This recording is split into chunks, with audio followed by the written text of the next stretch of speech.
Hello there from the nut farm.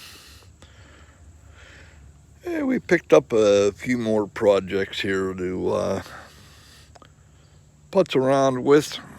Got a little ahead of myself on this. Picked up this EZGO GXT-800. I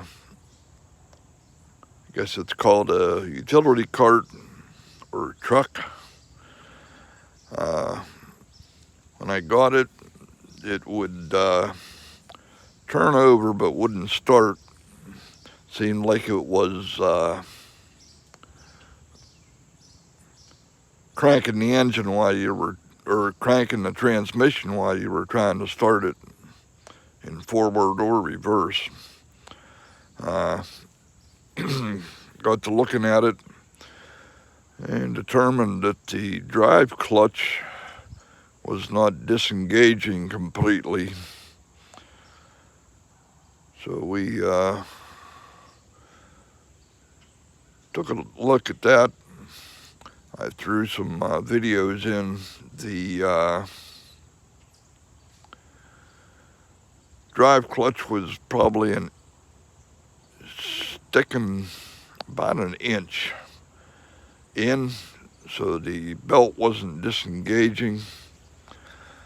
I was able to put a board in there and whack on it between the sheaves and was able to get it to spread, but every time I operated it, it would stick back to the engaged position.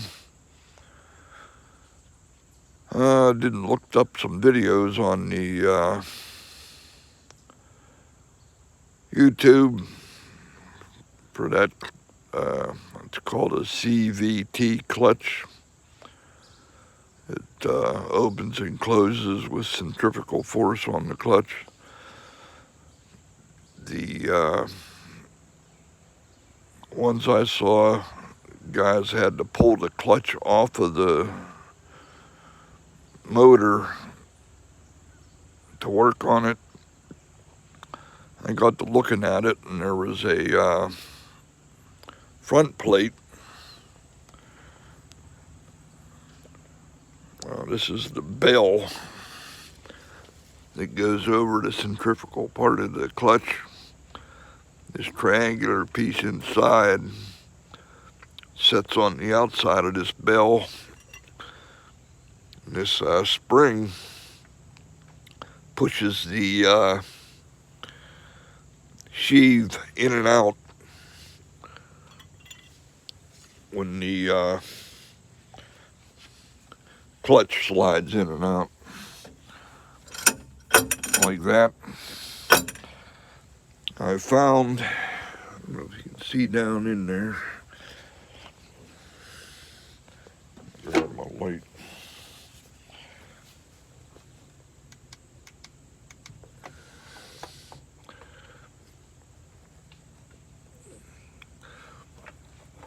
The shaft in here that this here piece slides in and out on was crusty, and like I said, the clutch wasn't disengaging. It would only open to like there, and the belt was still compressed in the sheaves here. I was able to take some strip of fine emery cloth, snake it down through here to get to that shaft and polish it up. And that got it to where it slides the whole way open now.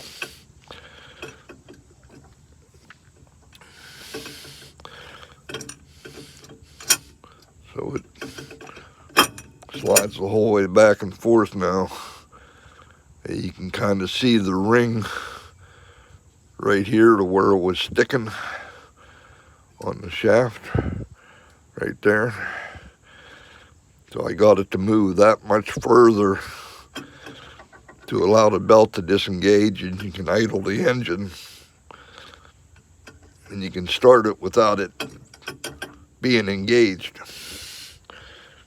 I did have to take I used a whole can of brake clean to clean this centrifugal part off. These were all gummed up, and that wasn't helping matters any. Down in here, the shaft and everything was just covered with a sticky black powder from that aluminum. That wasn't helping matters any either. I still got to clean this out. You can see all the gunk in there. I'll get that cleaned out and put it back together. I threw some other videos in here. I had it running with the belt on and the belt off. And it took a lot of working back and forth to finally get it freed up. And then I put like I said, I polished that shaft with emerald cloth. That freed it up real good. So I think we're good to go. I get everything put back together here. We'll throw a video in, another clip, and show you the results. I might also have to take off the transmission clutch. It goes, but it's a little sticky too. So I might take that apart and clean it. But this has been sitting in a barn. I've seen them run it once or twice, not a whole lot. It's a 2-stroke, I think it's 240cc Roper engine. Seems to run pretty good. So, like I said, once we get her back together, we'll throw another clip in. See you on that one. Right, Buck? Huh? He's sound asleep. See you later.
I got that one working. I think this back one is sticking also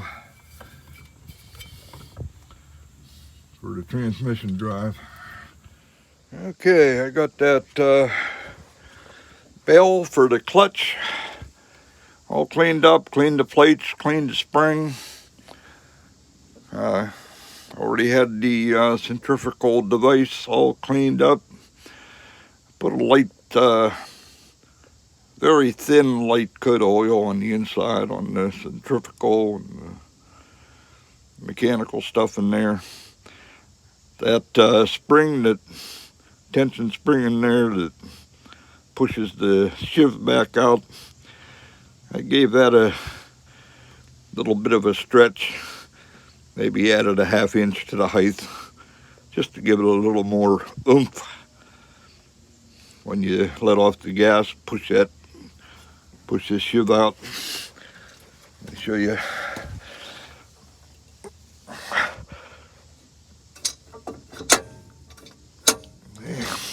That slides real nice now.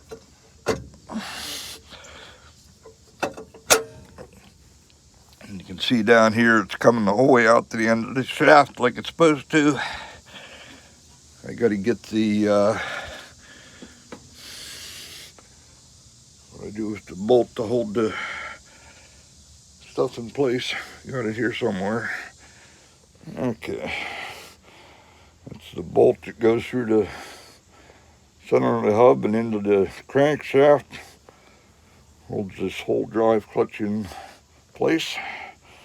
Let me get that stuck in.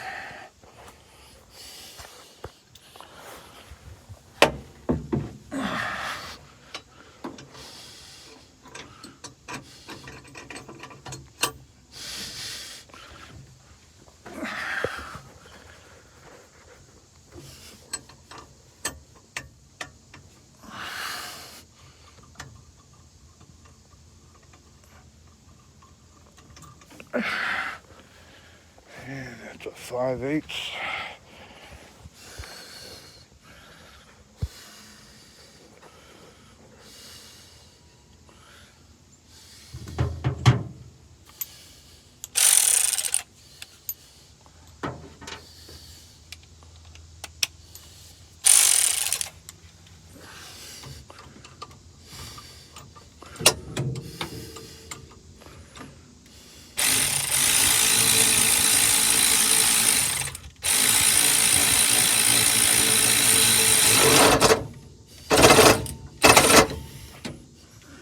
Be good.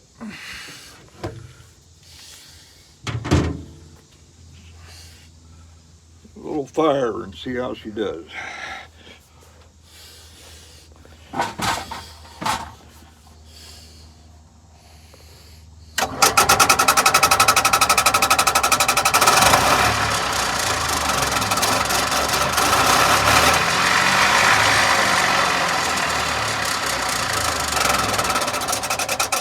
Yeah, that's how it's supposed to work.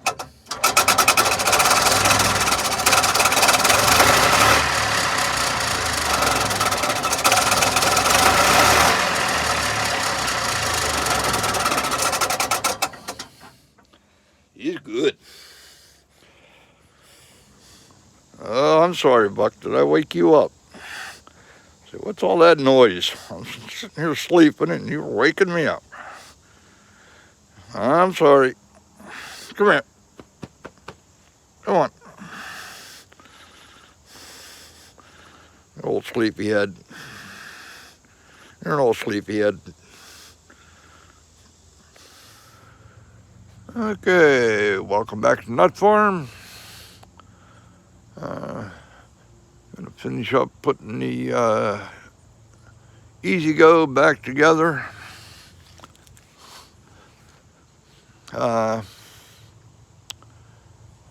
Took me a while to figure out how to get the bed tilted. The fellow I got this off of, his father had built this cab. He was a pretty good carpenter. He built the cab for the cart.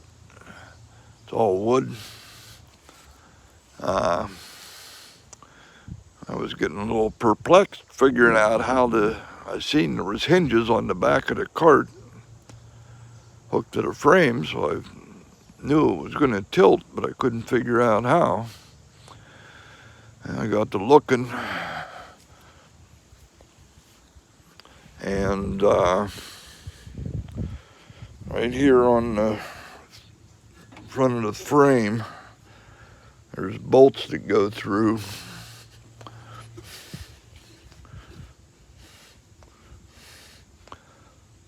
These here brackets. This folds down onto the frame up there. You got a bolt on each side that clamps it down and holds it in place. But the grab this panel.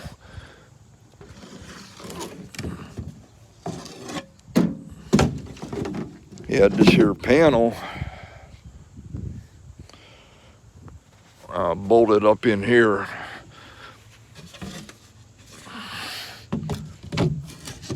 Kind of like that. When the bed was down, the back of the seat here was up against that panel. I couldn't figure out how in the world am I going to tilt this without taking the cab off. Well, he had the foresight to put that panel in here with just enough height so that the bed can roll in there and tilt back and have clearance for it. So, wasn't too difficult. A couple screws in the panel, 2 bolts on the frame, and you're back to a tilt bed. And that gives you a world, makes a world of difference accessing the engine. So at 4 I was able to just, well, actually, here's where the frame bolts are. So you can really only see like that. Back to about the middle of the tailpipe, that's all you can access. So, good foresight to put that panel in there so you don't have to take everything apart to get access to the engine. Okay, let me get this stuck back together and we'll fire this thing up and do a little ride on it. See if my clutch job worked. Okay.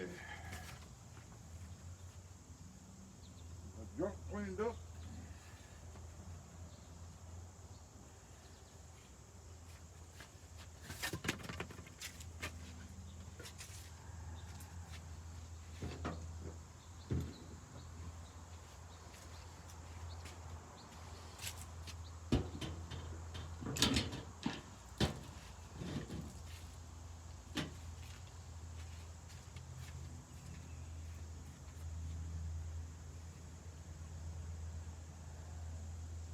Get this little tab bolt goes in the frame when you roll the bed down. This is what bolts the frame to the bed frame to the main frame.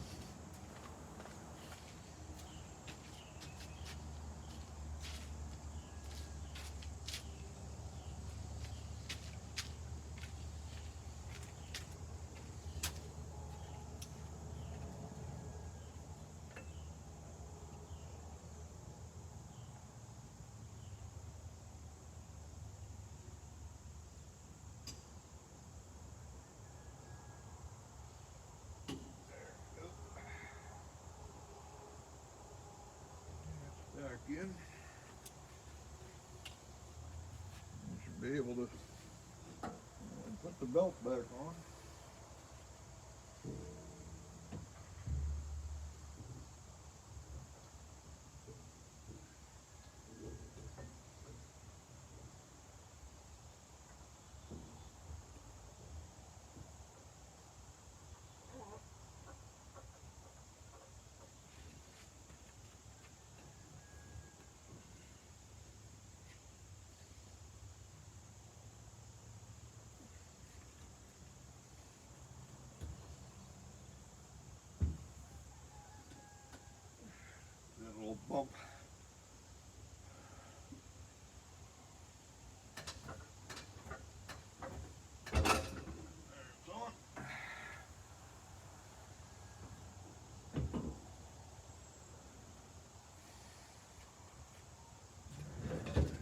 panel out of the way.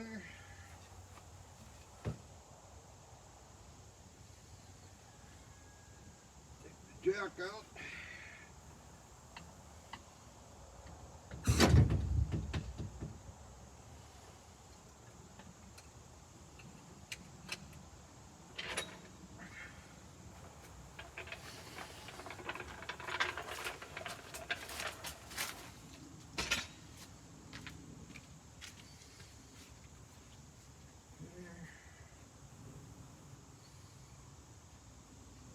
Poles out of the way.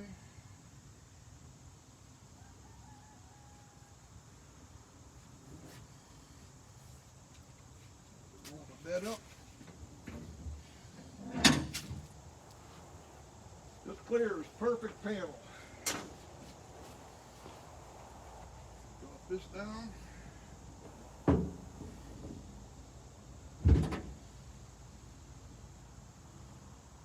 Like that.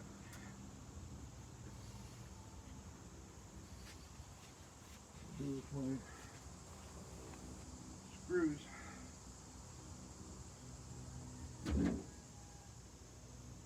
Got them in that little parts tray.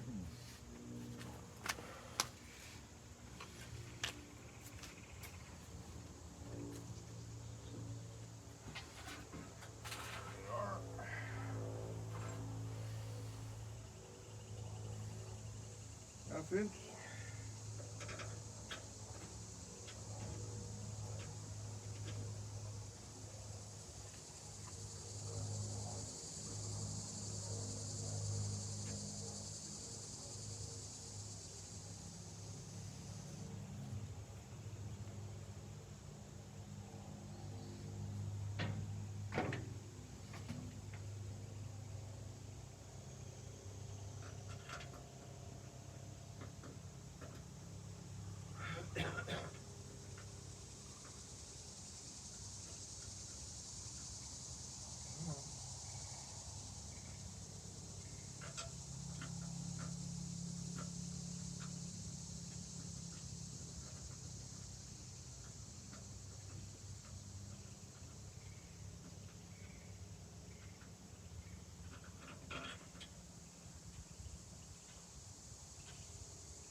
Good.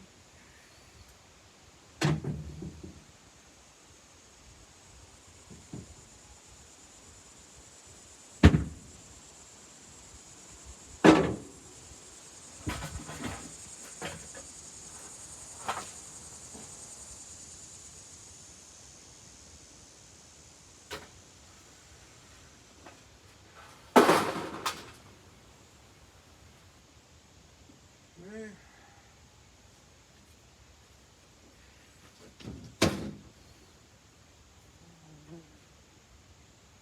Get my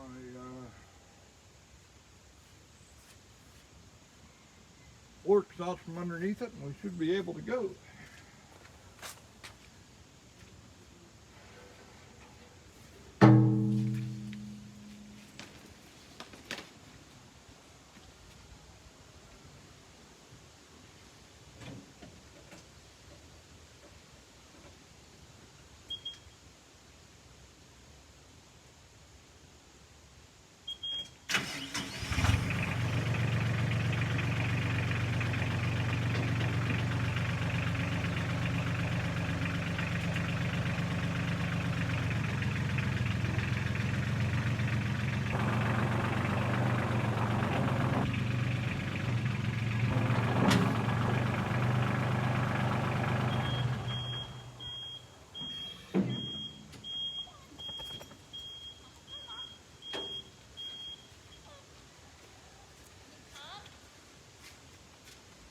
Hi. Can you come up?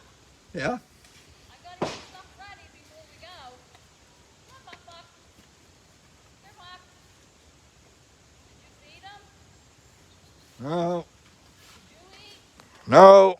I gotta get stuff ready. Okay. Ready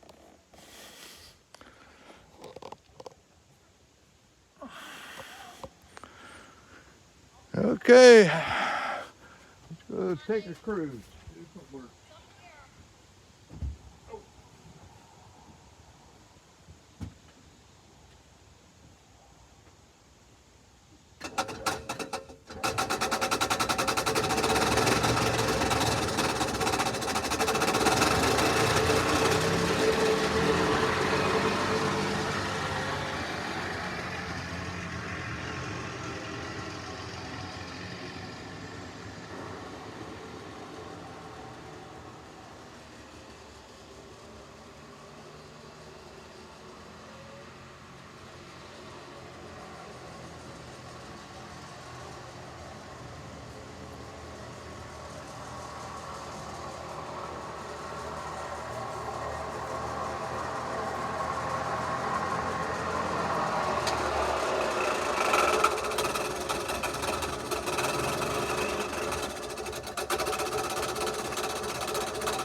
Well, I would say good go. Uh, there's also doors for the cab. I forgot to get them when we picked the EZGO up. He has doors for both sides. I'll put that panel back on the back. Well, maybe not yet. I want to get in there and go over the engine and get everything cleaned up. This is for the wife. She wanted something with a roof on it. She could ride around with Buck. So that should be good for her. I'm going to go over everything, probably change the fuel out. Looks like he had it pretty rich oil mixture in there. One other thing I got to look at, there's a separate oil tank in the engine compartment there. I think it had like a oil feed, so you didn't have to mix the oil. But looking in the tank, he's got an oil mix in there, and the oil tank is empty. And you probably noticed in that last video, he's smoking pretty heavy. I haven't done a compression check or nothing on the engine yet. So maybe we'll look at that in the next video. But for now, it's a run. Mom will be happy. Happy wife, happy life. We'll catch you on the next one.